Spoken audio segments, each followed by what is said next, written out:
السلام عليكم ورحمة الله وبركاته. الحمد لله وكفى وسلام على عباده الذين اصطفى وبعد فأعوذ بالله من الشيطان الرجيم. بسم الله الرحمن الرحيم. يا أيها الذين آمنوا اجتنبوا كثيرا من الظن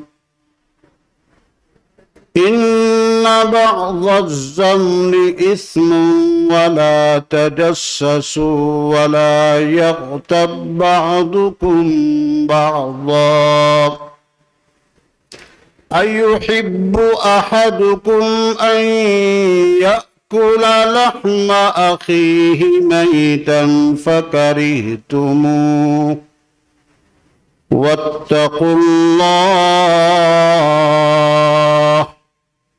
إن الله تواب رحيم.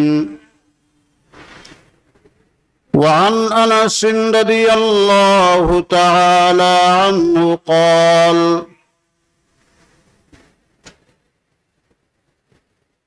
قال رسول الله صلى الله تعالى عليه وسلم: لما عرج بي مررت بقوم لهم أظفار من نحاس يخمسون بها وجوههم وصدورهم، قلت من هؤلاء يا جبريل؟ قال: هؤلاء الذين يأكلون لحوم الناس ويقعون في أعراضهم، إن الله وملائكته يصلون على النبي يا أيها الذين آمنوا صلوا عليه وسلموا تسليما. صلى الله على وآله وأصحابه وسلم. صلى الله على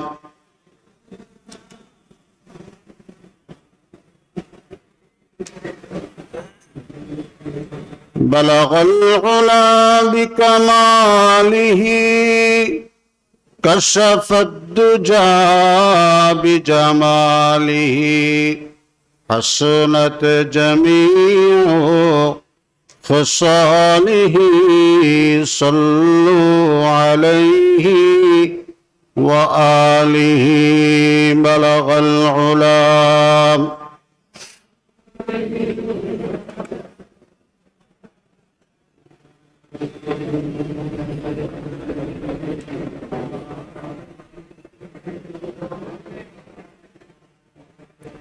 आ गया जिसका नहीं है कोई सानी वो रसूल, दीन फितरत पर है जिसकी हुक्मरानी वो रसूल। बलगल उला बिकमालिही हसनत जमीउ खिसालिही सल्लु अलैहि व आलिही। जिसका हर तहवर है हुक्म आसमानी वो रसूल, मौत को जिसने बनाया, जिंदगानी वो रसूल, बलगल उला बिकमालिही, कशफत दुजा बिजमालिही, हसनत जमीउ खिसालिही, सल्लु अलैहि व आलिहि। सुब्हानक ला इल्म लना इल्ला मा अल्लमतना इन्नका अंतल अलीमुल हकीम। रब्बि इश्रह ली सदरी व यस्सिर ली अमरी वाहलुल उक़दतम मिन लिसानी यफ़क़हू क़ौली। आशिक़ रसूल सल्लल्लाहु अलैहि वसल्लम, कुल शिरोमणि मुजद्दिदे महफिल सीरतुन नबी, विश्वबरण्य आलमे दीन अलहाज शाह मौलाना हाफिज अहमद नव्वरल्लाहु मरक़द बर्रदल्लाहु मज्जा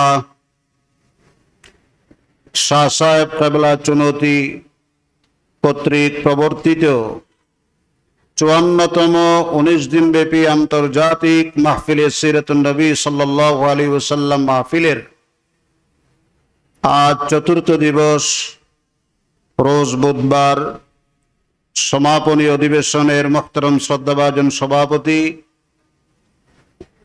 ঐতিহ্যবাহী শাহরবিল আনোয়ারুল উলুম কামিল মাদ্রাসার সাবেক অধ্যক্ষ আলহাজ হযরত মাওলানা রূহুল কুদ্দুস আনোয়ারী সাহেব আতালাল্লাহু বাকা ওয়া বারাকাল্লাহু ফি হায়াতি। মঞ্চে উপবিষ্ট আছেন উম্মুল মাদারিস আল ইসলামিয়া চুনৌতি হাকিমিয়া কামিল মাদ্রাসার সাবেক অধ্যক্ষ মহোদয়, মজলিসুল মুফাসসিরিন বাংলাদেশের চট্টগ্রাম উত্তর জেলার সম্মানিত সদর হযরতুল আল্লাম জনাব হাফিজুল হক নিজামী বারাকাল্লাহু ফি হায়াতি।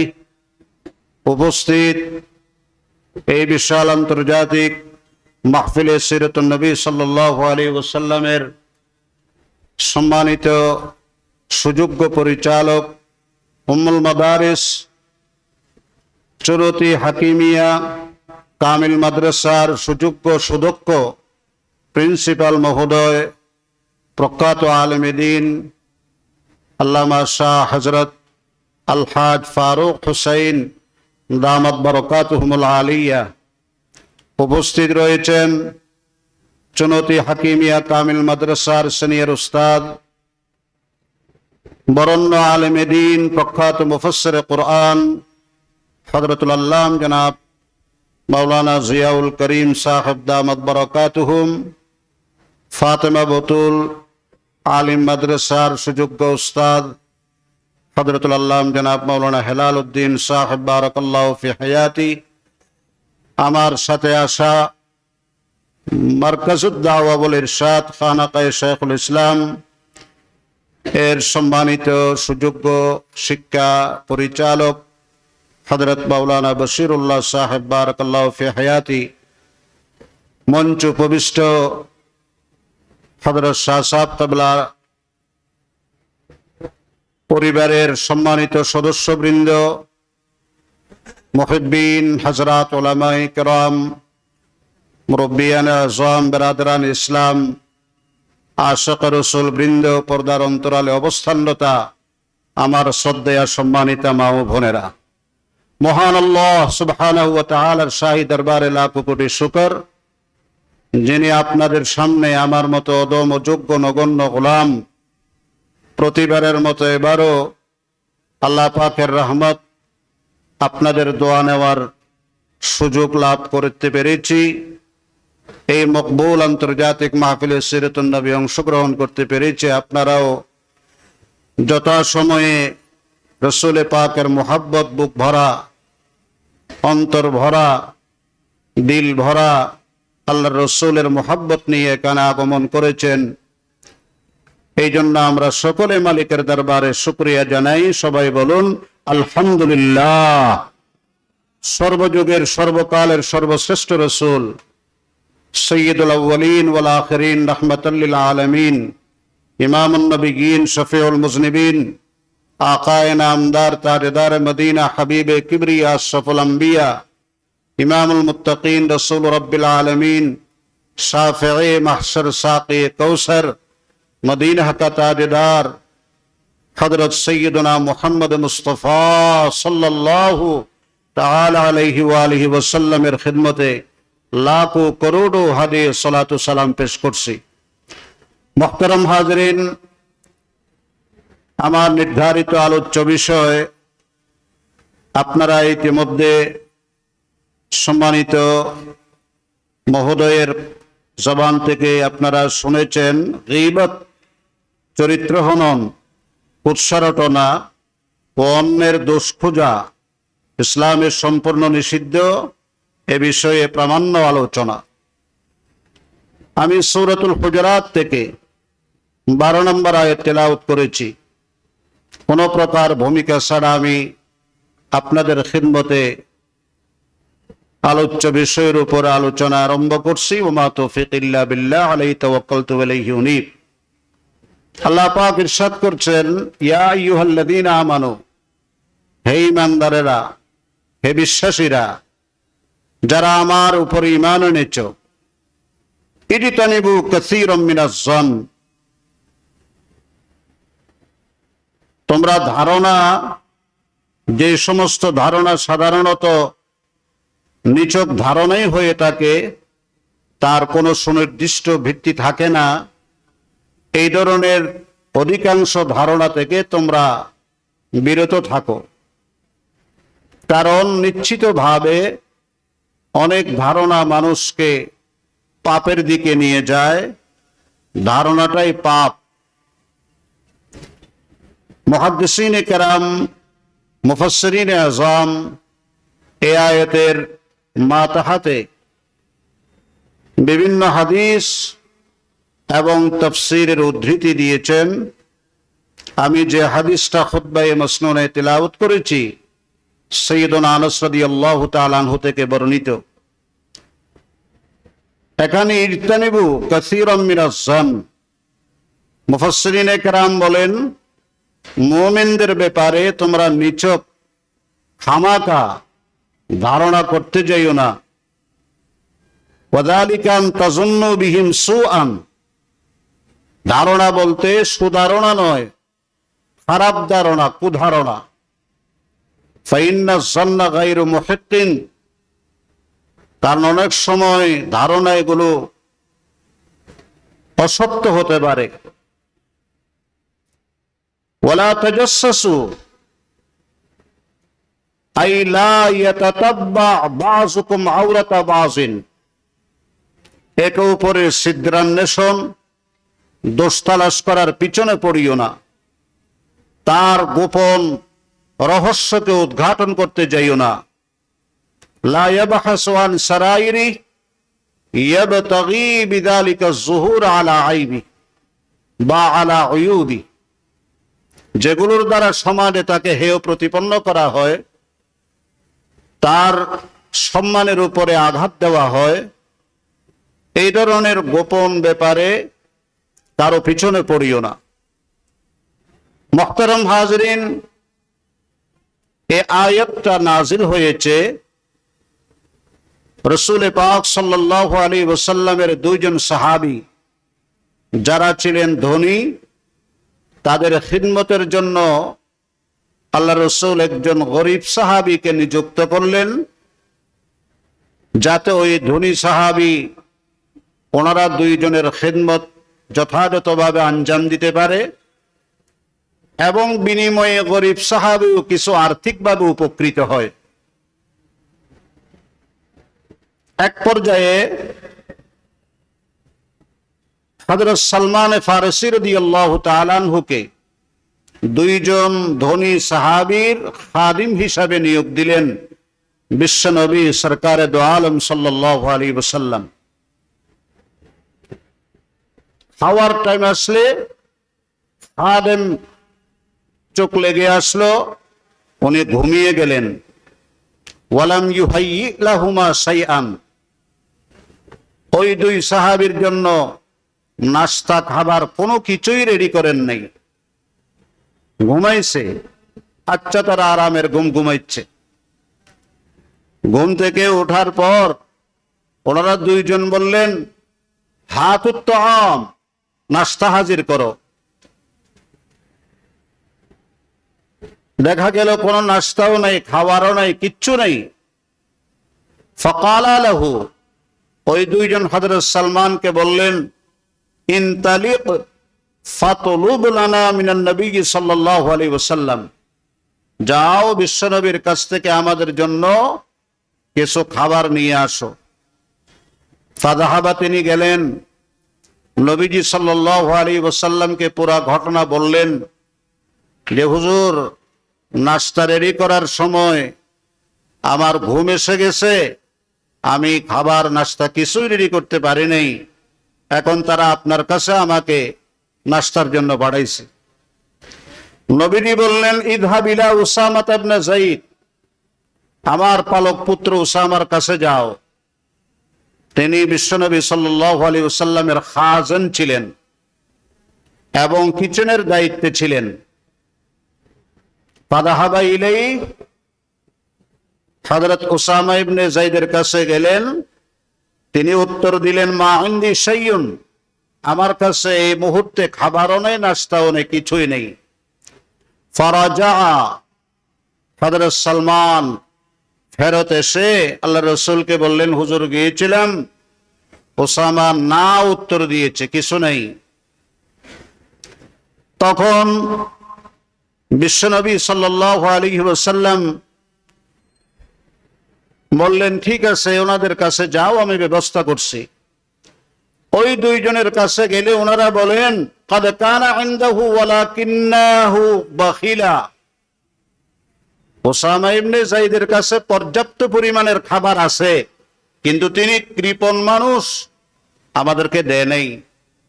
ওনার অন্য কোনো খাতিরের লোক আছে বুঝি, ওনারে বালা করে খাওয়াইবে, আমাদেরকে না খাওয়াইয়া রাখবে, বখিল মানুষ।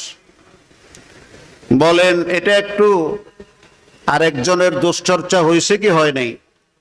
বলেন, এই কথাটা যদি উনি শোনেন, উনি কি এই কথার উপর রাগ করবেন কিনা, মন খারাপ করবেন কিনা? রাসূল পাক সাল্লাল্লাহু আলাইহি ওয়াসাল্লাম তার কাছে জিজ্ঞেস করলেন, হযরত সালমানের কাছে, কি ব্যাপার, তারা কি উত্তর দিল?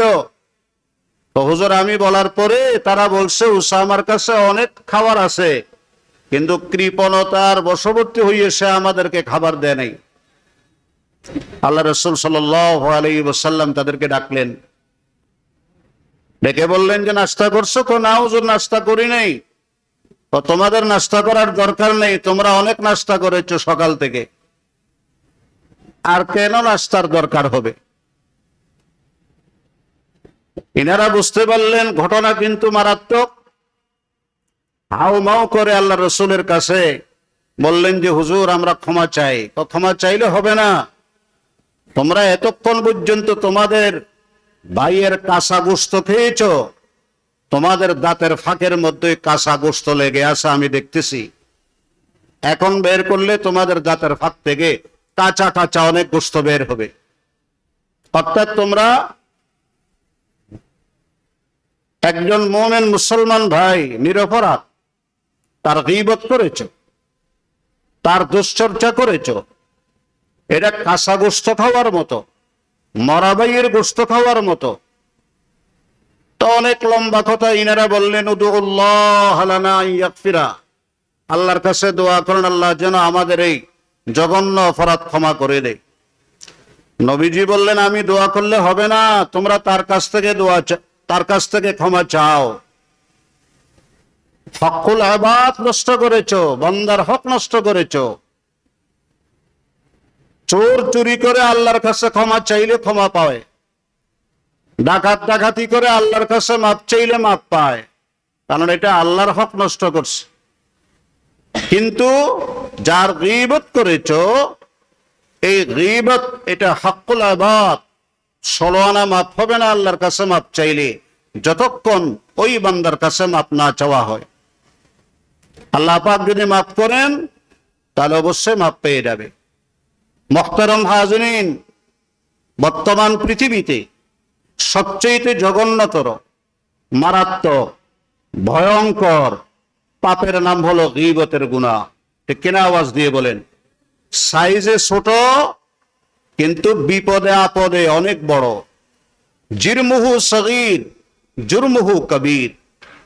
আয়তন ছোট কিন্তু অপরাধ ধরন এবং অপরাধের আপদ বিপদ মুসিবত অনেক বিশাল। আমরা কেউ এর থেকে রেহাই পাই নাই, একদম বড় থেকে ছোট, সাধারণ থেকে অসাধারণ, সবাই আমরা এই গীবতের গুনার মধ্যে লিপ্ত। আজকের এই মকবুল মাহফিলে, আন্তর্জাতিক মাহফিলে আমরা প্রত্যেকে ওঠার পূর্বে নিয়ত করি যে জীবনে আর কোনোদিন গীবত করব না, অপরের দুশ্চর্চা করব না, অপরের সমালোচনা করব না, নিজের অপরাধের কথা আল্লাহর কাছে চোখের পানি ফেলে ফেলে বলে আল্লাহর কাছ থেকে ক্ষমার আশা করব। আল্লাহ সবাইকে তৌফিক দান করেন, আমিন বলেন। বলেন তো আমাকে একটা উত্তর, গীবত যেটা আমরা করি এটা কি সত্য কথা না অসত্য? সত্য না মিথ্যা? জি, কথা বুঝাইতে পারি নাই। আমরা যে মানুষের গীবত করি এটা কি সত্য কথা না মিথ্যা কথা? মনে রাখবেন, গীবত শতভাগ সত্য কথাকে বলা হয়। 100% সত্য এটা বললে গীবত হয়। আর যদি মিথ্যা বলা হয়, সত্য না হয়, এটা গীবতের চাইতে আরো ডেঞ্জারাস, এটা আরো ভয়ঙ্কর, এটা আরো মারাত্মক। এটা হবে অপবাদ, বহতান। এই জন্য গীবত হওয়ার জন্য সর্বপ্রথম শর্ত হচ্ছে কথাটা 100% সত্য হওয়া লাগবে। আল্লাহ রাসূল সাল্লাল্লাহু আলাইহি ওয়াসাল্লামের কাছে প্রশ্ন করা হলো, নবীজি সাহাবায়ে কেরামকে প্রশ্ন করলেন, আতাদরুনা মাল গীবা, তোমরা কি জানো গীবত কাকে বলে, গীবতের সংজ্ঞা কি? সাহাবায়ে কেরামের একটা আদত ছিল, জানলেও আল্লাহর রাসূলের দিকে হাওয়ালা করতেন, বলতেন ক্বালু আল্লাহু ওয়া রাসূলুহু আলাম, আল্লাহ আল্লাহ রাসূলই ভালো জানেন। নবীজি উত্তরে বললেন, যিকরুকা আখাকা বিমা ইয়াকরাহু, যিকরুকা আখাকা বিমা ইয়াকরাহু। কোন সুনির্দিষ্ট মানুষের বাস্তব কোন দোষ যেটা শুনলে সে মন খারাপ করবে, তার অনুপস্থিতিতে অন্যের কাছে গিয়ে বলা, এটাকে গীবত বলে। কোন সুনির্দিষ্ট মানুষের 100% বাস্তব কোন দোষ তার অনুপস্থিতিতে যেটা সে শুনলে খারাপ মনে করবে, এই ধরনের কথা অন্যের কাছে বলা, এটাকে গীবত বলে। তাহলে গীবত হওয়ার জন্য কয়েকটা শর্ত। 1 নম্বর, তার অনুপস্থিতিতে বলতে হবে। 2 নম্বর, শুনলে অপছন্দ করে এমন কথা হইতে হবে। 3 নম্বর, যে দোষের চর্চা করি এটা 100% শতভাগ সত্য হতে হবে। মিথ্যা হলে এটি গীবত হয় না, এটা গীবত থেকে আরো মারাত্মক হয়। ঠিক কিনা বলেন? আমরা বলি যে হুজুর গীবত হবে কেন? আমি তো বাস্তবটাই বলতেছি। আরে ভাই, বাস্তবটা বলছেন বলেই তো গীবতের ভিতরে আছে, গীবতের বাউন্ডারিতে আছে। অবাস্তব কথা বললে এটি গীবতের বাউন্ডারি ছড়াইয়া যাবে। এটা বহুতান, এটা অপবাদ, এটা আরো জঘন্য, আরো মারাত্মক ভয়ঙ্কর অপরাধ। فقالوا يا رسول الله أرأيت إن كان في أخي ما أقول, সাহাবারা বললেন, গো আল্লাহর রাসূল, আমি সুনির্দিষ্ট কোন ব্যক্তির অনুপস্থিতিতে তার যে দোষ চর্চা করছি সে দোষে সে আসলেই দোষী, তখনও কি গীবত হবে? নবীজি উত্তরে বললেন, ফাকালান নবী সাল্লাল্লাহু আলাইহি ওয়াসাল্লাম, ইন কানা ফি আখিকা মা তাকুলু ফাকাদ ইগতাবতা ওয়া ইন লাম ইয়াকুন ফীহি মা তাকুলু ফাকাদ বাহাত্তা। তুমি যে দোষের কথা বর্ণনা করো সেটা যদি তার ভিতরে শতভাগ থাকে তখন হবে গীবত, না থাকলে হবে বহতান, অপবাদ।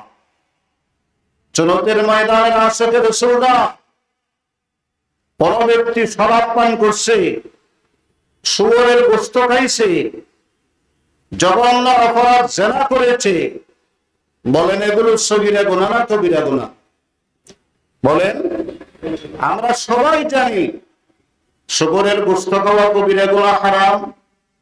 জিনা করা কবিরা গুনাহ, শরাব খাওয়া কবিরা গুনাহ।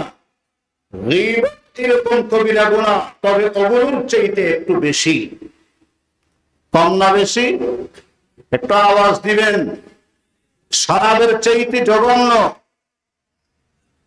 শুয়োরের গোশত খাওয়ার চাইতে আরো বড়, জিনা ব্যভিচারের চাইতে আরো বেশি বড় গুনাহ গীবতের গুনাহ। আপনি আপনার পকেটের নগদ পয়সা দিয়া 2 কিলো শরাব কিনা খাইছেন, পান করছেন, গুনাহ হয়েছে, কিন্তু বান্দার হক নষ্ট হয় নাই। আল্লাহর কাছে তওবা করবেন, সাথে সাথে আল্লাহ মাফ করে দিবে, আমরা আশা রাখি, ঠিক কিনা বলেন? কিন্তু যদি কারো গীবত করি, কোন ব্যক্তির উপরে মিথ্যা অপবাদ দিই, জঙ্গি, যোদ্ধা, চোর, ডাকাত, এই ধরনের মিথ্যা অপবাদ দিয়ে থাকি, কারো হক নষ্ট করি, মনে রাখবেন আল্লাহর কাছে মাপ চাইলে 16 আনা মাপ পাওয়া যাবে না, ঠিক কিনা বলে? যতক্ষণ ওই আল্লাহর ওলিদের কাছ থেকে, আল্লাহর বান্দাদের, নেক বান্দাদের কাছ থেকে ক্ষমা নাও নাই, ততক্ষণ আল্লাহ বলবেন আমিও ক্ষমা করব না। আমার কাছে ক্ষমা নাই, বান্দার কাছ থেকে ক্ষমা নাও। এই জন্য বিশ্বনবী বলেছেন, ক্বালা ক্বালা রাসূলুল্লাহি সাল্লাল্লাহু আলাইহি ওয়াসাল্লাম, মান ক্বালা ফি মুমিনিন মা লাইসা ফীহি আসকারাহুল্লাহু রাদাকাতাল খাবালি হাত্তা ইয়াতিয়া বিমাখরাজিম মিন। আমরা সারাদিন বলি অমুকের ভিতরে এই দোষ, অমুকের এই দোষ, অমুক ইহুদির দালাল, অমুক খ্রিস্টানের দালাল, অমুক রাজাকার, অমুক যুদ্ধাপরাধী, অমুক মানবতাবাদ বিরোধী, এই ধরনের কথা আমরা বলছি কি বলি নেই? কথা বলেন। বিগত 15 বছর ধরে একটাই তাদের শাসন যন্ত্রের ডায়লগ ছিল, আল্লাহ ওয়ালা সাহেব দিল সাহেবের নিসবত বুজুর্গানে দ্বীন, আন্তর্জাতিক ইসলামী ব্যক্তিত্ব, 20 শতাব্দীর ফরাদম্মা মহাপুরুষ, বিশ্ব ইসলামী রাজনীতির আইকনদের দোষ চর্চা করা, তাদের হেয় প্রতিপন্ন করা, সমাজের মাঝে তাদের ইজ্জতের উপরে আঘাত হানা, চরিত্র হনন করা, কুৎসারতা করা, এটাই ছিল একমাত্র তাদের পুঁজি। এই ছাড়া কোনো পুঁজি ছিল না, ঠিক কিনা? আওয়াজ দিয়ে মনে রাখবা, আল্লাহর রাসূল আজ থেকে 1500 বছর পূর্বে বলেছেন, মান ক্বালা ফি মুমিনিন মা লাইসা ফি। এমন কোন দোষের কথা তুমি বানিয়ে বলেছো, রাষ্ট্রযন্ত্রকে ব্যবহার করে বলেছ, আদালতকে গলা চিপে, টুটি চিপে ধরে বলাতে বাধ্য করেছ, না বললে তাকে দেশ থেকে বিতাড়িত করেছ, অথচ আবার সেই মুমিন বান্দা সে অপরাধী নয়, তিনি মজলুম, নীরবে চোখের পানি ফেলেছেন, তবে তোমারও তার বাবা না, আসকারাহুল্লাহু রাদাকাতাল খাবা হাত্তা ইয়াতিয়া বিমাখরাজিম মিনহু। জাহান্নামীদের রক্ত, জাহান্নামীদের পুষ, জাহান্নামীদের প্রস্রাব, জাহান্নামীদের মলমূত্র এই গর্তের মধ্যে ওই সমস্ত ভালো মানুষগুলোকে আল্লাহ পাক নাগানি চুবানি খাওয়াইয়া ডুবাইয়া রাখবেন। ঠিক কিনা বলো ঘরে বলে? হাত্তা ইয়াতিয়া বিমাখরাজিন মিন, যতক্ষণ পর্যন্ত তার সত্য কোনো প্রমাণ ডকুমেন্ট পেশ করতে পারো নাই, ততক্ষণ পর্যন্ত জাহান্নামী দুজখীদের রক্ত, পুষ, প্রস্রাব, মলমূত্রের মধ্যে ডুবাইয়া রাখবেন কে? আমাকে 2013 সালে একজনে বলে যে 28শে ফেব্রুয়ারি এই দেশে শত শত মানুষ মারা গেল, আসলে কি উনি যুদ্ধ অপরাধী নয়? তার ব্যাপারে বলছে, বুঝতে পেরেছেন তো, যিনি এই দেশের গোটা পৃথিবীর একজন ক্ষমাদন্য মহাপুরুষ, যিনি আল্লাহ কর্তৃক নির্বাচিত, যার মতো মুফাসসিরে কুরআন কিয়ামতের আগ পর্যন্ত আর জাতি পেশ করতে পারবে কিনা যথেষ্ট সন্দেহ আছে। মুফাসসিরে কুরআন আল্লামা দিলাওয়ার হোসেন সাঈদী রাহমাতুল্লাহি আলাইহি রাহমাতাল ওয়াসিআ কি জান্নাতি হাসি দিয়া এই জালেমের জুলুম থেকে নিস্তার পেয়ে আল্লাহর জান্নাতের মেহমানখানায় চলে গেছে। আমি তাকে বললাম, ভাই আপনি যে বলছেন দাবি করে যুদ্ধ অপরাধী, মানবতা বিরোধী, এই সব আপনি যে বলছেন, আপনি কথা বলতে পারবেন যে যদি তিনি এই অপরাধী না হয় আমার বউ 3 তালাক হয়ে যাবে, বলতে পারবে? আমার সব ছেলেগুলো মারা যাবে, এ কথা বলতে পারবেন? না না না, এটা কেমনে বলবো? আমরা তো পেপারে পত্রিকায় মিডিয়ে যা দেখতেছি তাই বলতেছি। নিজের গুনার বোঝা ভারী করিয়েন না। গীবত, শিকায়াত, বহতান, এই সমস্ত অপরাধ থেকে আল্লাহ জাতিকে হেফাজত করুক। সবাই বলেন আমিন। 2টা পয়সা বরাবর আমাদের কোনো লাভ আছে? কারো গীবত করলে, আপনার গীবত আমি করলে, আপনি আমার গীবত করলে 2 পয়সা বরাবর লাভ আছে? ব্যবসা করেন, 1 নম্বরের টাকা দিয়ে 2 নম্বর দিলেন, ভেজাল দিলেন, লাভ আছে না নাই? ওজনে কম দিছেন, লাভ আছে না নাই? আছে।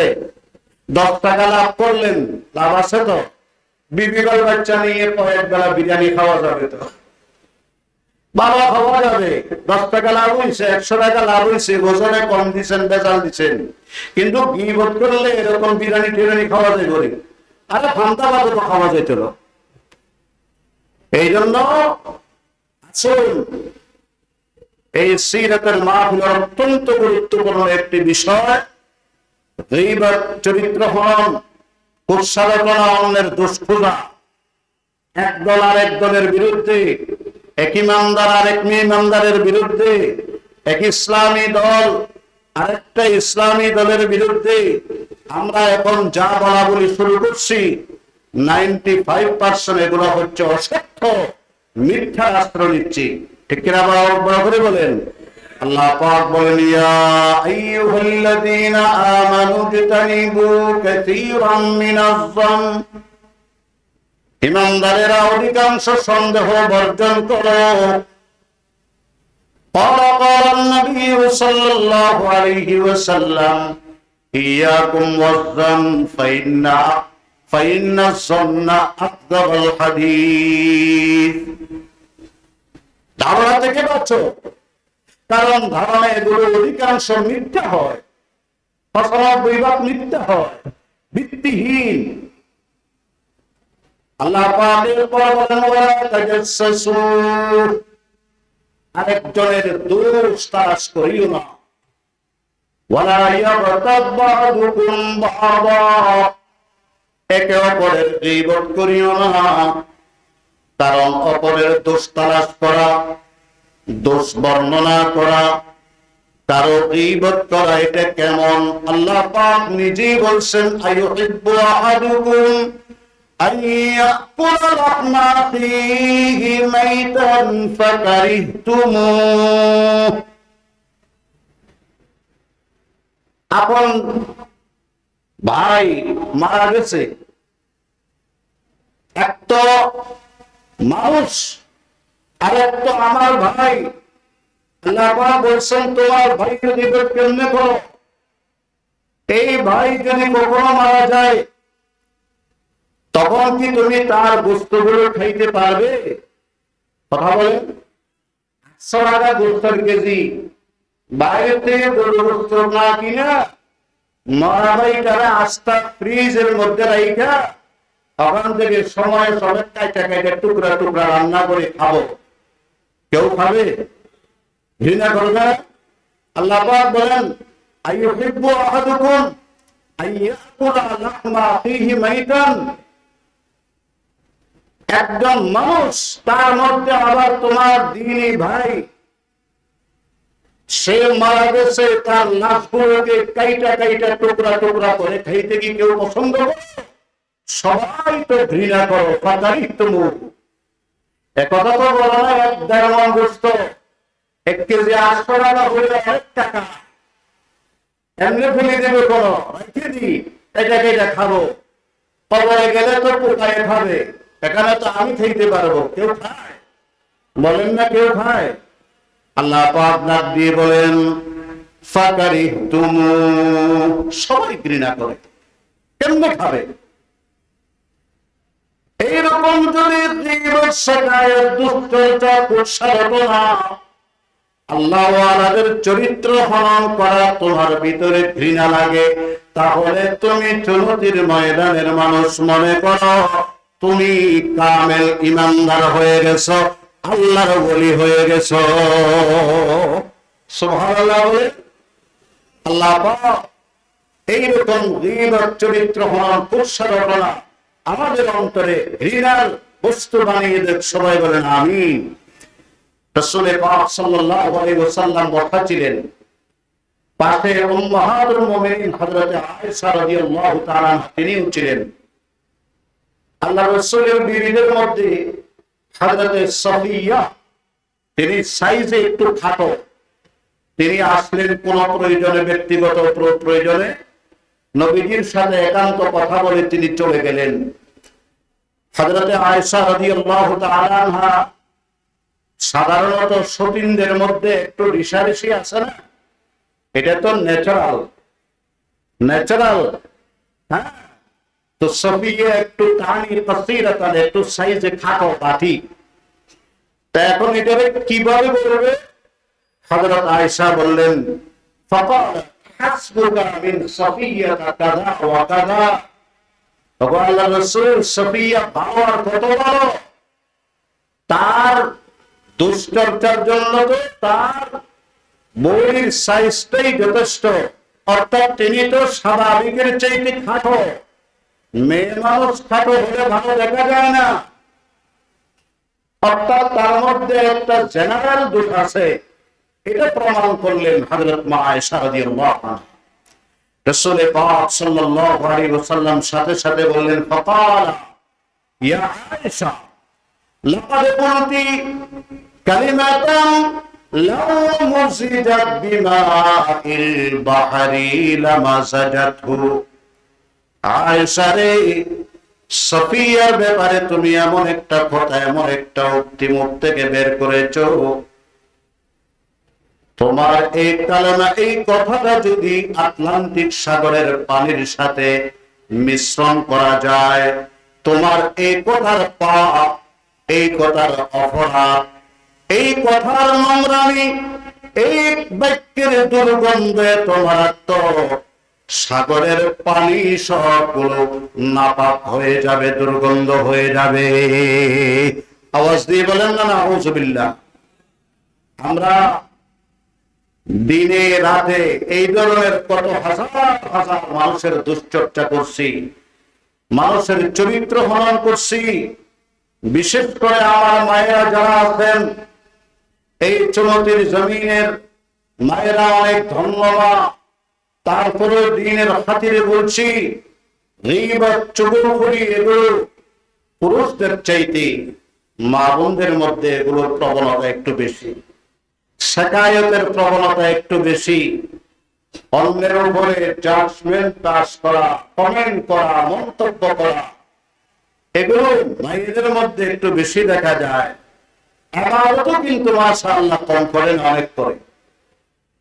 আমরা দেখেছি 24টা ঘন্টা কোন কোন আমলের মধ্যে তিনি সময় কাটান, ইবাদতে থাকেন, তাহাজ্জুদ বাদ পড়ে না, এছাড়া নিয়মিত সালাতুদ দুহা, চাষতের নামাজ পড়ে, সালাতুল আওয়াবিন পড়ে, নফল ছুটে না, তাসবিহা, তেলাওয়াতে কোরআন কয়েক পারা রোজানা করেন, দরুদ শরীফের আমল করেন।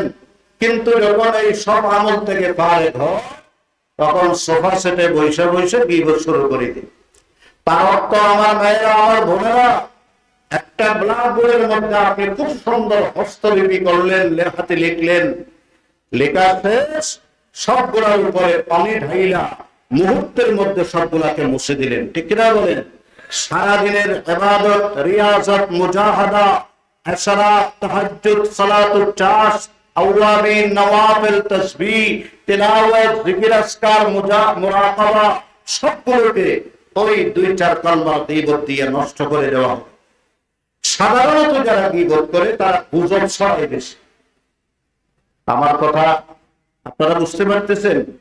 গীবত যারা করে তাদের মধ্যে মিথ্যা গুজব ছড়ানোর প্রবণতা বেশি থাকে। যেমন ধরেন, এ বি কে বলল, বি সি রে বলল, সি ডি কে বলল, ডি ই কে বলল, এইরকম এফ জি এ যেতে যেতে জেড পর্যন্ত পৌঁছেছে। ঠিক কিনা বলেন?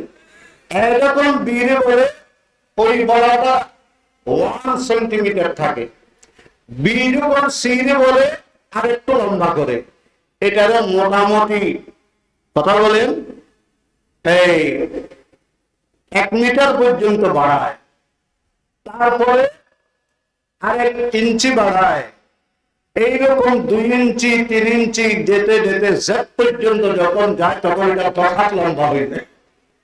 কথা বলেন না? এগুলো সব মিথ্যা গুজব। মুহতারাম হাজরিন, বড় আক্ষেপের সাথে বলি, সারাদিন আমল করি, সন্ধ্যা বেলায় ঘুমানোর আগে সবগুলো আমরা বরবাদ করি, তারপরে ঘুমাইতে চাই। কিনা বলেন? আমার দেশের মধ্যে আগে গরু দিয়ে আলসে ওই দান মারাইতো, মাঝখানে জিবে মইয়া আছে, এবার চতুর্পাশে 2-4টা গরু বাঁধে, এভাবে গরুকে ঘুরায়, ঘুরাইতে ঘুরাইতে 1 ঘন্টা 2 ঘন্টা ঘুরায়। আর মুখ থেকে যখন কাপড় খুলে তখন দেখেছে আগে যেখানে থেকে শুরু এখানে এখানে। এবারে বাংলা ধরে করুন বলো, করুন বলো, সারাদিন আমল করলাম ঠিক আছে, কিন্তু যদি চরিত্র ভ্রমণের এই বড় অভ্যাস থাকে, তাহলে সারাদিন আমল করেছি কিন্তু সন্ধ্যাবেলায় ঘুমানোর আগে সব বরবাদ করে দিলাম। আমার সম্মানিত মুরব্বীরা, ভাইরা, রাসূল পাক সাল্লাল্লাহু আলাইহি ওয়াসাল্লামের হাদিস, যখন বান্দা কারো গীবত করে তখন যার গীবত করেছি তার গুনাহগুলো আমার আমলনামায় আছে, আমার সারাদিনের কামানো সমস্ত নেক আমালগুলো অটোমেটিক তার ওখানে সাপ্লাই হয়ে যায়। এক বুজুর্গ, ওনাকে একজন এসে কানবাড়ি করছে।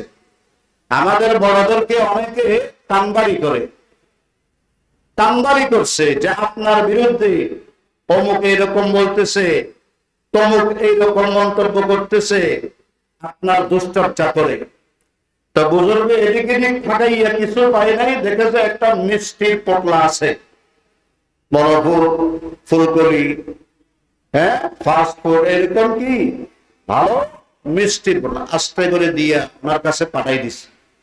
তিনি কয়, হুজুর আপনার মাথা ঠিক নেই, সে সারাক্ষণ আপনার বদনামি আর কুৎসারোচনা করে, আর আপনি ওনার জন্য মিষ্টি পাঠাইতেছেন।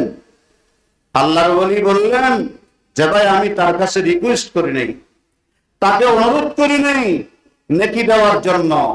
সে আমার কোন অনুরোধ ছাড়া, বলা ছাড়া, রিকোয়েস্ট ছাড়া সে আমাকে বিশাল একটা নেকির পাহাড় আলহামদুলিল্লাহ পার্সেল করে আমার কাছে পাঠাই দিছে, এবং আমার বিশাল একটা গুনার কাঠুরি সে নিজের নামে আমালের মধ্যে ভর্তি করে ফেলছে। এই মুহূর্তে তার চাইতে বড় মহসেনে আজম আমার জন্য আর কেউ নেই। আমার ভাইরা, আমরা নেকি করি, কিন্তু অল্পক্ষণ পরে যতক্ষণ এগুলোকে অল্প সময়ের মধ্যে আমরা নষ্ট আর বরবাদ করতে পারি নাই, এতক্ষণ পর্যন্ত আমাদের আরামের ঘুম হয় না। নামাজ পড়ে বের হই, বাস মসজিদের আঙ্গিনা থেকে বের হইয়া ইমামের গীবত করে, বলেন নামাজের সওয়াব কামাইছেন যে একটাও আসেনি। ইমাম না হওয়ার কেন ইমাম সাহেবে ফাদুয়াইবে দুয়া বিয়ে করছি বলে ভাবতে ফেসবুকে আসছে তো ভালো হয় নজর খারাপ দুয়া বিয়ে দেখি ফাদুয়া ইমাম সাহেবের তো বুড়া খারাপ হয়েই ইয়ে নবুস ফাদুয়া ইমাম সাহেবের হক নেই। লম্বা লম্বা কেরা করে নামাজের আগে আবার 33 বার সুবহানাল্লাহ 33 বার আলহামদুলিল্লাহ তিন ফুটতে হয়। আর ফর্মুলাতে ফর্মুলা দোনো যাই মতে আয় হায় হায় সব সেক্টরের মধ্যে গীবত। মুহতারাম হাজিরিন, মনে রাখবেন, আমি যদি আপনার দিকে একটা আঙ্গুল ইশারা করি, আমার দিকে বাকি 4টে আঙ্গুল আছে না নেই? নিজের দোষগুলো চর্চা করেন। আমি কে, আমি কোথায়, নিজে যে গুনাহগার এটা আল্লাহর কাছে বলে বলে আল্লাহর কাছ থেকে ক্ষমা আশা করেন, অপরের দোষ বলবো না। একবার খুব সুন্দর কথা বলেছেন, নথি আপনে আইবো কি জব মুঝে খবর, নথি अपने आइबों की जब मुझे खबर रहे ढूंढते औरों की आइबो हुनर। যখন আমার অপরাধ আমার দোষগুলোর ব্যাপারে আমার কোনো খবর নেই, আমি পড়ে গেছি আপনার দোষ তালাশের পিছনে। আল্লাহ পাক বলেন ওয়াইলুল লিকুল্লি হুমাযাতিল লুমাযা, অপরের দোষ তালাশ করনেওয়ালা, অপরের দোষ চর্চা করনেওয়ালা উভয়ের জন্য জাহান্নামের দোজখ, জাহান্নাম দোজখ ওয়াইল। আল্লাহ সবাইকে এর থেকে হেফাজত করুক, এর থেকে বাঁচার তৌফিক দান করুক, আমিন বলেন। অন্তরকে যদি আয়নার মতো পরিষ্কার রাখতে চান, ফাহি কেশরী দিলে তো আয়না তাহচিজ বেরুকুন আস্তরুনে সিনা। অন্তরটাকে আয়নার মতো পরিষ্কার করতে চাইলে এই সিনার থেকে 10 প্রকারের মারাত্মক ব্যাধি ভাইরাস বের করে ফেলতে হবে। ফাহি কে সবই দিলে তু আয়না তাহচিজ বেরুকুন আস্তরুনে সিনা, হরসু আমলু গযবু দুরু গীবত হাসাদু বুখলু রিয়াউ কিবরু কিনা। চুনতির ময়দানে এগুলো তরজমা করা লাগে না, আপনারা তরজমা থেকে ভালো জানেন। হরস লাশ আমল, আমল লম্বা লম্বা আশা, দরুদ মিথ্যা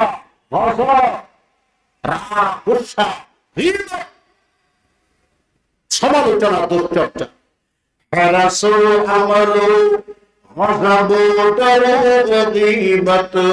হাসাদু বুখলু রিয়াউ কিবরু কিনা।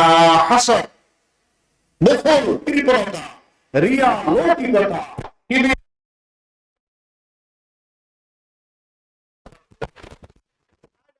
আমার দিল আয়নার মতো পরিষ্কার হবে। আল্লাহ এই তলবের মধ্যে সে জায়গা নেবে। সুবহানাল্লাহ বলেন। এই জন্য আল্লাহর ওলিরা, বিশেষ করে মুজাদ্দিদে মাহফিল সিরাতুন নবী ওলি মুর্শিদুল হযরত শাহ সাহেবুল্লাহ রাহমাতুল্লাহ আলাইহি নির্জনে ইবাদত করে করে আল্লাহর কাছ থেকে এই সমস্ত নেয়ামতগুলো আমাদের জন্য মঞ্জুর করাইয়া নিয়েছেন। हर तरफ से भूखे दर पे तेरी या इलाह।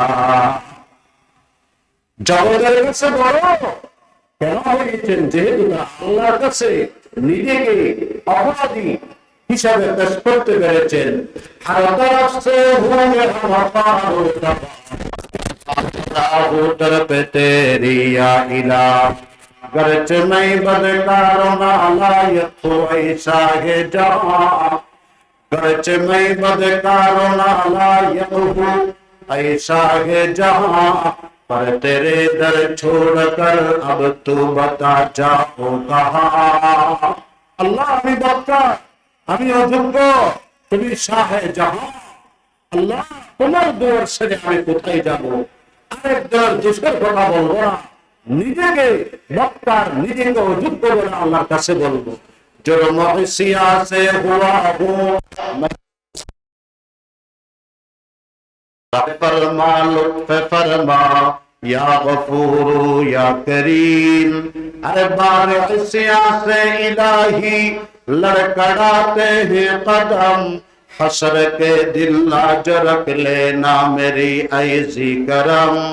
हद से अब तर हो गया है हाल मुझना साद का। कर मेरी इमदाद अल्लाह वक्त है इमदाद का।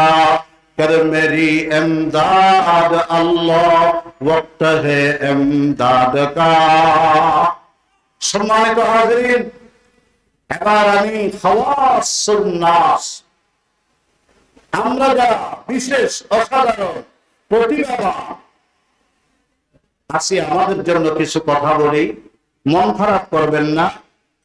আমি আমার ইসলাহ করিনি, আমার সংশোধন করি নাই, আপনার সংশোধনের ফিকিরের মধ্যে আমি পড়ে গেছি।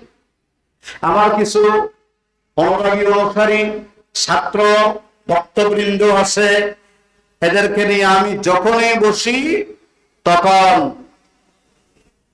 এই চুনতি নয় দক্ষিণ চট্টগ্রামের তথা বাংলাদেশের একজন প্রখ্যাত বিখ্যাত প্রিন্সিপাল উম্মুল মাদারিস চুনতি হাকিমিয়া আলিয়া কামিল মাদ্রাসার হযরত প্রিন্সিপাল মহোদয়, ওনার ব্যাপারে কিছু কথা বললাম।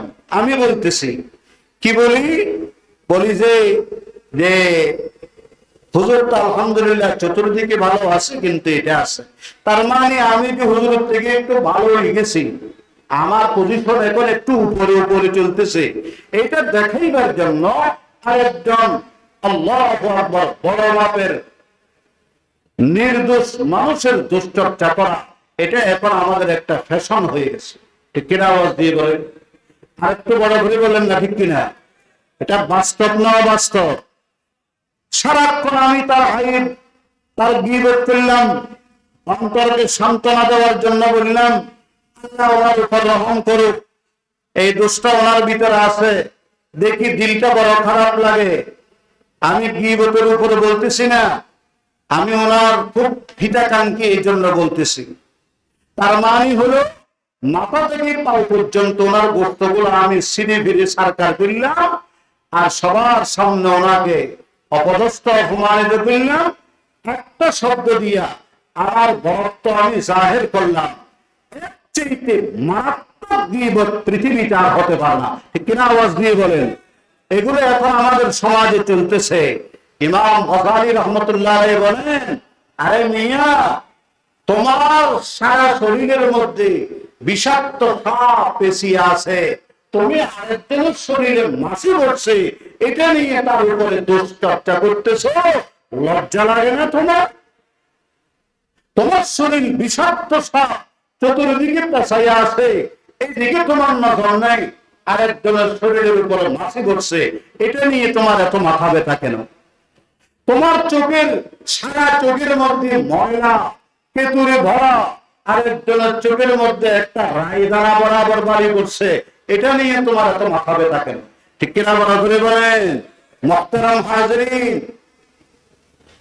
ওলামা হযরতের পায়ে ধরে বলবো, আমাদের সর্বসাধারণ আওয়ামুন নাস তারা যে গীবত গুলো এখন করতেছে, এগুলো অধিকাংশ এমন মানুষগুলোকে খারাপ বলে যারা আসলে খারাপ। কিন্তু আমরা যারা ওলামা আছি, আমরা ভালো মানুষকে খারাপ বলে মানুষের সামনে তাদের দোষের চর্চা করতেছি।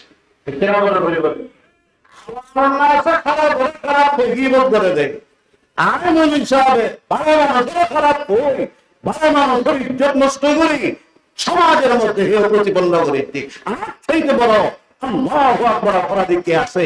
আমার চাইতে বড় মারাত্মক ভয়ঙ্কর আল্লাহু আকবার অপরাধে জড়িত আর কে হতে পারে? এগুলো আমাদের ইসলাহ করা দরকার। সম্মানিত হাজিরিন, হাজী আমদাদুল্লাহ মুহাজির মক্কি, ওনার কাছে একজন এসে বলছে, হুজুর আপনি সৈয়দুত তায়েফা অমুকে আপনার ব্যাপারে কথা বলে। হযরত হাজী আমদাদুল্লাহ মুহাজির মক্কি বললেন, আরে বেটা, সে তো আমার গায়ে বানাই বলছে, আবার সামনে বলে নাই, আমার অনুপস্থিতিতে বলছে। আর তুই কত বড় নির্লজ্জ বেহায়া, তুই আমার সামনে আসে আমার দোষের কথা বলতেছিস? কথা বলে, সে তো আমার গায়ে বানার মধ্যে বলছে, আর তুমি বলতেছো আমার সামনে আইসা সে তো তোমার চাইতে অনেক ভালো আছে, তুমি তো মস্ত বড় বেহায়া। মুহতারাম হাজিরিন, আজকে আমাদের মধ্যে কলমের গীবত বাড়ি গেছে, ফেসবুকের গীবত বাড়ি গেছে, ইন্টারনেট অনলাইন আল্লাহু আকবার এগুলোর গীবত বেড়ে গেছে। মনে রাখবেন, জবানের গীবত যেমন গীবত, জবান দ্বারা যেমন গীবত জায়েজ নেই, কলম দ্বারা গীবত জায়েজ নেই। কলমের গীবতের গুনাহ জবানের গীবতের গুনাহের চাইতে অনেক মারাত্মক। কারণ জবান দিয়ে আমি কথা বললাম, এটার অতটুকু স্থায়িত্ব নেই যতটুকু আল্লাহু আকবার কলমের কথার স্থায়িত্ব আছে। ঠিক কিনা বলেন না? এটা 100 বছরও থাকতে পারে। আমি জবানে কথা বললাম, এখানে কয়েকশো মানুষ, কয়েক হাজার মানুষের মধ্যে কথা সীমাবদ্ধ, কিন্তু কলমে লিখে যে আমি অনলাইনে, এটাকে যে আমি ফেসবুকে, এটাকে ইউটিউবের মধ্যে আমি প্রচার করতেছি, সারা পৃথিবীর লক্ষ লক্ষ কোটি কোটি মানুষের কাছে আমার গীবতটা পৌঁছতেছে। ঠিক কিনা? আওয়াজ দিয়ে বলেন। পৃথিবীর সে পূর্ব দিগন্ত থেকে পশ্চিম, মাশরিক থেকে মাগরিব পর্যন্ত এই গীবত পৌঁছে যাইতেছে। হাজার লক্ষ লক্ষ মানুষের সামনে, কোটি কোটি মানুষের সামনে একজন নিরপরাধ মানুষের আমি ইজ্জতের টুকরা টুকরা করলাম। মুহতারাম হাজিরিন, অনেক কথা আমি আপনাদের সামনে আর একটা বিষয়ে কথা বলি, ইনশাআল্লাহ ইতি টানবো। রাসূল পাক সাল্লাল্লাহু আলাইহি ওয়াসাল্লামের একটা হাদিস, নবীজি বলেন, আমি যখন মেরাজের সফরে গেলাম, জান্নাত জাহান্নাম উভয়টা আমার সামনে পেশ করা হলো। মারারতু বিকওমিন, একদল মানুষের সামনে আমি যাচ্ছিলাম, দেখলাম তাদের হাতের মধ্যে পিতলের নখ। এই নখগুলো কিসের? মিন নুহাস, তামা, পিতলের নখ। قال النبي صلى الله عليه وسلم لما أرج بي مررت بقوم لهم مظفار من نحاس يخمسون بها وجوههم وصدورهم। ওই পিতলের নখগুলো দিয়ে তাদের চেহারাগুলো এরকম আঁচড়াইতেছে, খামচাইতেছে, রক্তে রঞ্জিত করতেছে। ওয়াসুদুরাহুম, তাদের সিনাগুলো, বক্ষগুলো ছিঁড়ে ফেড়ে টুকরা টুকরা খান খান করতেছে।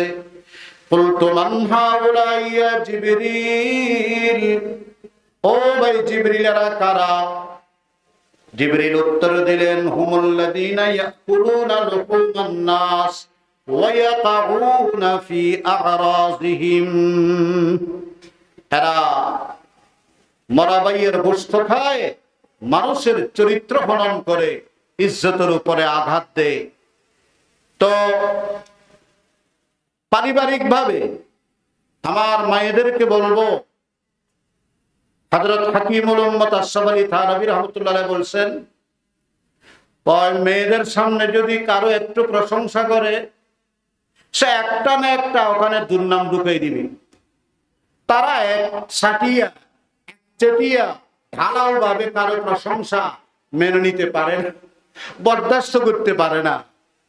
শুধু নিজের প্রশংসা অন্যরা করুক, এটা খুব ভালোভাবে পছন্দ করে। দেখবেন যে শাশুড়ি হইলে বউয়ের গীবত করে, বউ হইলে শাশুড়ির গীবত করে। যতদিন বউ আসিল তখন শাশুড়ি খারাপ, যখন আল্লাহ ওনারে শাশুড়ি বানাইছে এখন পুত্রবধূ খারাপ। ঠিক কিনা কন না? এই অবস্থা হলো আমার মায়েদের। তারা নতুন কোন মেয়ের লগে পরিচয় হয়েছে, 5 মিনিটের ভিতরে ফ্যাটের আতি হলিজা যা আছে সব ওর সামনে একবারে বর্ণনা করে শেষ করে দিবি।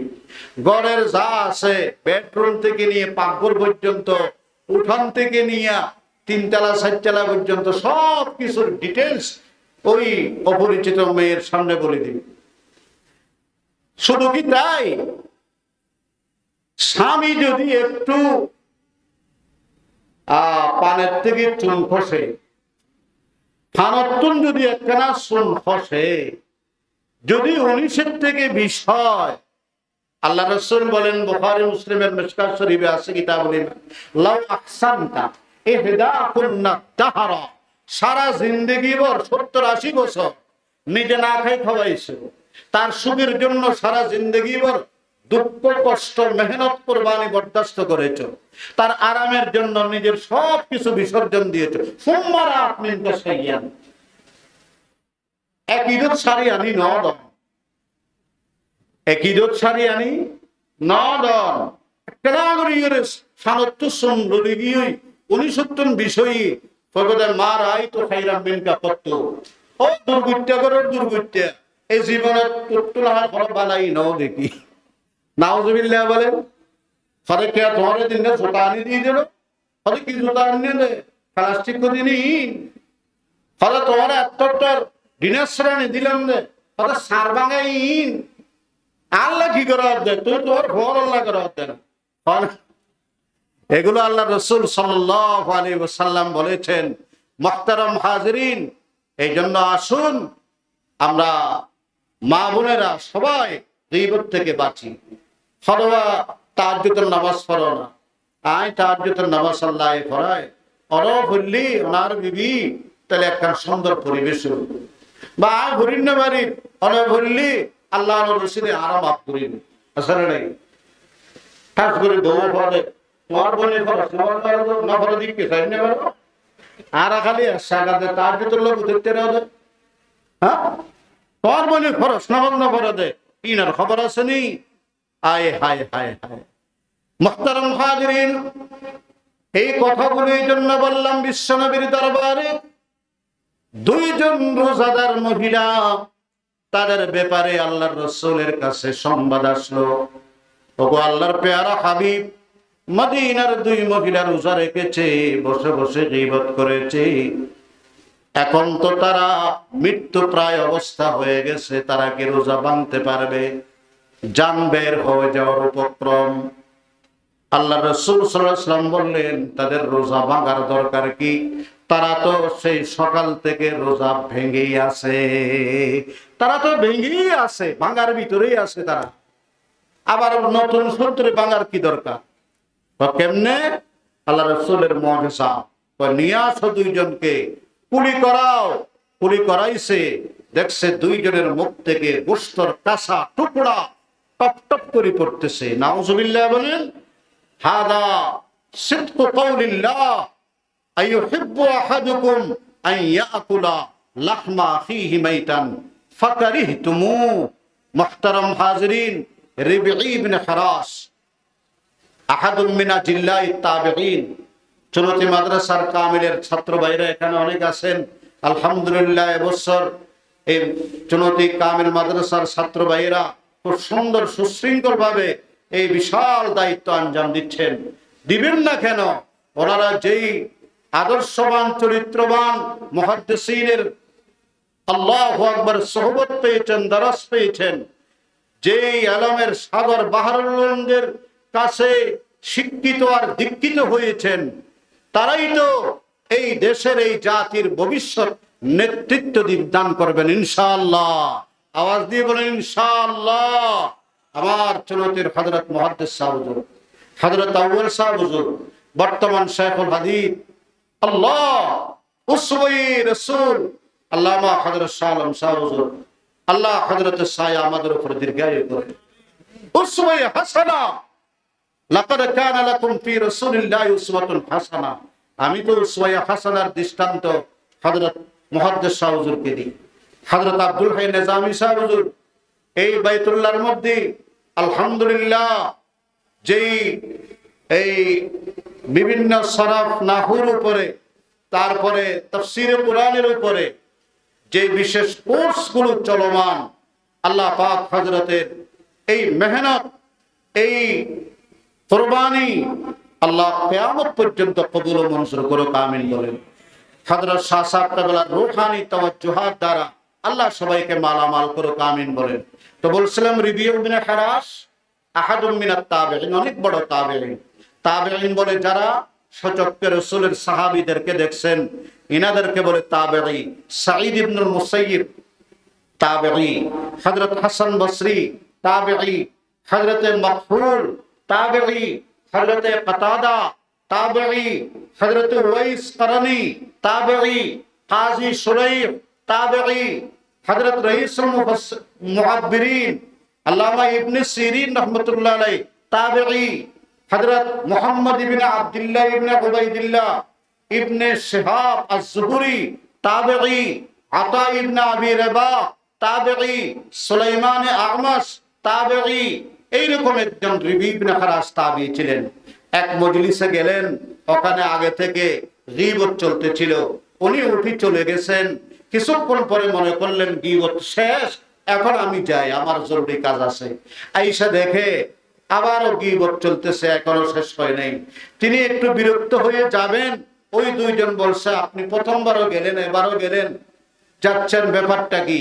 তা আমি এই মজলিসে থাকবো না, একটু বসেন না, আমরা এটা শেষ করে দিচ্ছি, এ পর্ব শেষ, আমরা দ্বিতীয় পর্ব শুরু করব। তো এই দ্বিতীয় পর্ব শুরু, প্রথম পর্বের সমাপ্তি, এর কয়েকটা বাক্য গীবতের কয়েকটা সেন্টেন্স ওনার কানে পড়ছে, এতটুকু, এর বেশি না। রাত্রে যখন ঘুমাইছেন রিবি ইবনে হারাস স্বপ্ন দেখে যে আল্লাহু আকবার শুকরের গোশত নিয়া ভয়ঙ্কর কতগুলো আল্লাহ জাহান্নামের আযাবের ফেরেশতা এক দুর্গন্ধময় একদম বিশ্রী ধরনের একটা প্লেটের মধ্যে ওই শুকরের গোশত নিয়ে ওনার সামনে হাজির, আর বলে রিবি খা।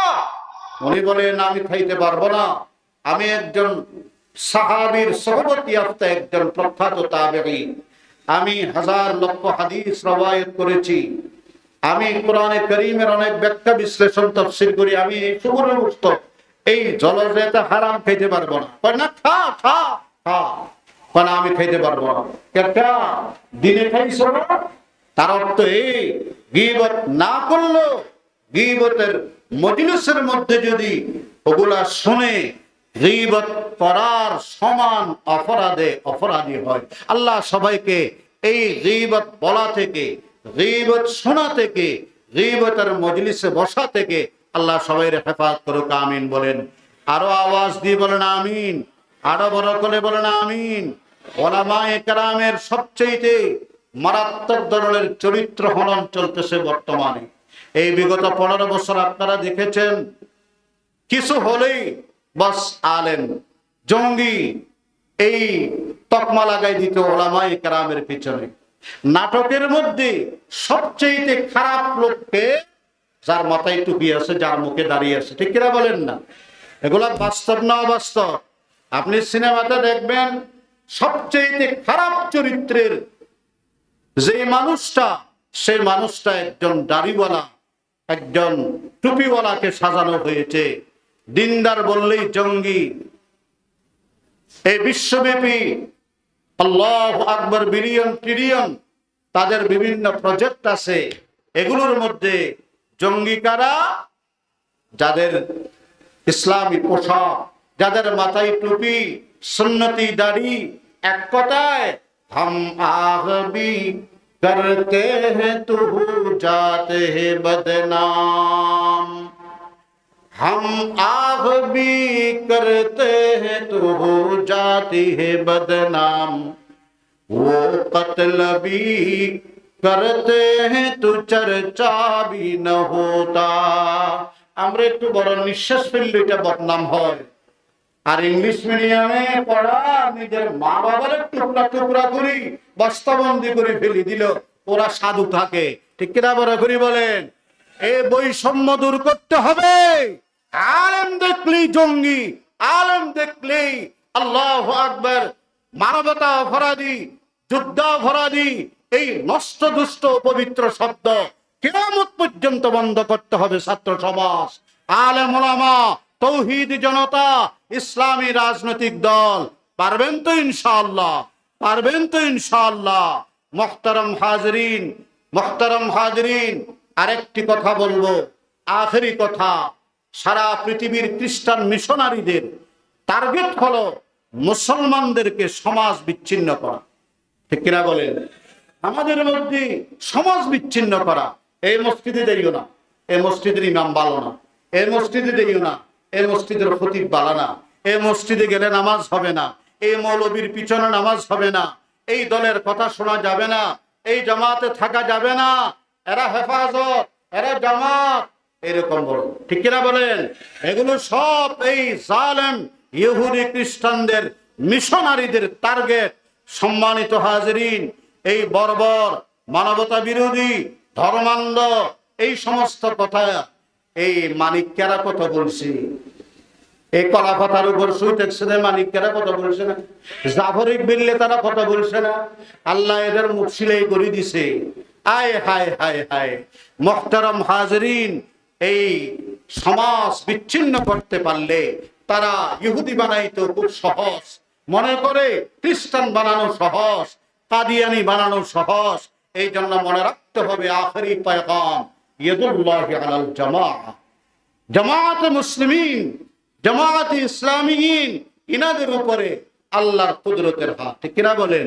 قال النبي صلى الله عليه وسلم من فارق الجماعة فقد خلع ربقة الإسلام من عنقه। মুসলমানদের দল, মুসলিম জামাত থেকে যারা এক বিঘা শিবরান পৃথক হয়ে গেল, সে তার গর্দান থেকে ইসলামের রশিকে চিরতরে খুলে নিল। আল্লাহ সবাইকে আমাদের দলবদ্ধ একতাবদ্ধ হয়ে ইসলামী দলের সাথে থাকার তৌফিক দান করুক। মুসলমানদের যেই আলহামদুলিল্লাহ ঐক্য তৈরি হয়েছে, আমরা টুপি নিয়ে আর বিভেদ করব না। রাজি আছি তো ইনশাআল্লাহ? আমরা জুব্বার কুর্তা নিয়ে, সাইজ নিয়ে, কোয়ালিটি নিয়ে, রং নিয়ে আর বিরোধ করব না। এখন আমরা সব এক হয়ে গেছি। আমাদের সেই একতার শক্তি ইনশাআল্লাহ এই বাংলাদেশকে কিয়ামত তক ইনশাআল্লাহুল আজিজ ইসলামী মসনদ দখলে, ইসলামী মসনদে আসীন হতে সহায়ক হবে, সহযোগিতা করবে। এ ব্যাপারে ইনশাআল্লাহ আমাদের দৃঢ় বিশ্বাস আছে। এই একতাকে নষ্ট করা যাবে না, এই একতাকে সব সময় অটুট রাখতে হবে। মনে রাখবেন ইয়াদুল্লাহি আলাল জামাআহ, জামাআতে মুসলিমিনের উপর আল্লাহর কুদরতি হাত। আর আমরা কারো চিত্রান্বেষণ করব না, দুশ্চর্চা করব না, কারো আইবের পিছনে পড়ব না। মুহতারাম হাজরিন, পারলে দোষ চুপাবো, গীবত করব না। শেষ কথা, গীবতের অর্থ হলো হযরত আল্লামা তাকি উসমানী দামাত বরকাতুম বলেন যে বর্তমান তো ক্রেডিট কার্ড আছে না নেই? এই ক্রেডিট কার্ড একানা আপনার অ্যাকাউন্টে যত টাকা আছে, যদি আমি আপনার হাতে ক্রেডিট কার্ডটা উঠাইয়ে দিই, তাহলে কি বললাম যে আমার সমস্ত অ্যাকাউন্টের টাকা আপনাকে আমি দিয়ে দিলাম। ঠিক কিনা বলেন না? আমার অ্যাকাউন্টে যত টাকা আছে সবগুলা কি অটোমেটিক আপনার কাছে চলে গেছে না? তো গীবত করা মানে নেক আমলের ক্রেডিট কার্ড অপরের হাতে দিয়ে দেওয়া। আল্লাহ পাক সবাইকে এই দুশ্চর্চা গীবত থেকে বাঁচার তৌফিক দান করুক। হাদা মা ইনদি ওয়াল ইলমু ইনদাল্লাহ। সর্বশেষ আমি এই চলতি সিরাত নবী সাল্লাল্লাহু আলাইহি ওয়াসাল্লাম মুনতাজিম কমিটি মুতাওয়াল্লি আমাদের সম্মানিত নাজাত ভাই, আমাদের মুহতারাম আবুল কালাম আজাদ বারাকাল্লাহু ফি হায়াতি, এবং আদুনগরের হযরত মরহুম পিসা হুজুরের সাহেবজাদা, এখানে যারা আছেন সবার প্রতি আন্তরিক মোবারকবাদ কৃতজ্ঞতা জানিয়ে শাহজাদা শাহজাদি যারা আছেন তাদের হায়াত ও সেহত কামনা করে আজকের জন্য এখানে ইখতিতাম করছি। ওয়া আখিরু দাওয়ানা আলহামদুলিল্লাহি রাব্বিল আলামিন ওয়া সাল্লাল্লাহু তাআলা আলা নবিয়িল কারীম ওয়া আলিহি ওয়া সাহবিহি আজমাইন। আসসালামু আলাইকুম ওয়া রাহমাতুল্লাহি ওয়া বারাকাতুহু।